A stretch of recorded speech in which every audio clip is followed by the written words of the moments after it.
Buyer or seller? Who determines the market? We have all heard the real estate sayings, it's a seller's market or the buyer's in control. But which one is it? As a buyer or seller in today's housing market, have you wondered who determines the market? Hi, I'm James Dean with James D. Mountain Homes team and Keller Williams Partner. Seems like not a day goes by when we don't read or hear guidelines on the housing market, whether it's in regard to mortgage rates, housing prices, or inventory. In fact, it can be quite confusing to either a buyer or seller on who is in the driver's seat. So what data do real estate professionals analyze when looking at the market? It is the supply and demand of inventory. Typically, when supply is low and buyer demand is high, it tends to be a seller's market. If there's an oversupply of listings, it can indicate a buyer's market. An oversupply of inventory shows demand has cooled, shifting the control to the buyer. To break it down even further, as real estate professionals, we look at the absorption rate of a specific area. What so-called experts say in regards to the absorption rate is that if there is less than a 5-month supply of homes available, it's a seller's market.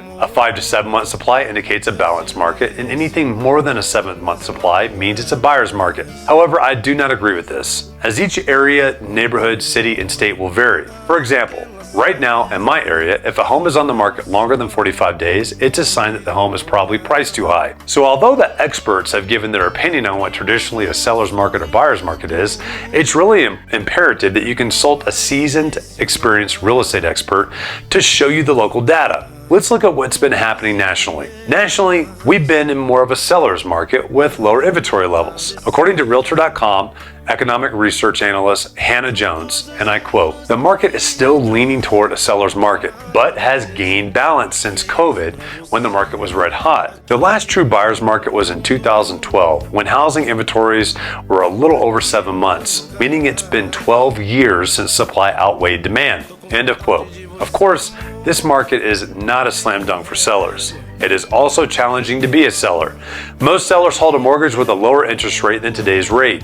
This means if they sell, they would be purchasing in a higher price market. So although it is more favorable to be a seller in today's market, sellers like buyers face higher rates and home prices too. In fact, experts say the market feels more like a limbo market, where both buyer and seller feel conflicted about the overall economy. But either way, don't give up, as owning real estate is still the #1 way to build your net worth over time. If you would like more information on the current inventory in your local area, home prices, and days on market, please reach out to us today. We can help you prepare your home to go to market and get the best possible return on your investment. I'm James Dean. Remember, we are your local mountain real estate experts.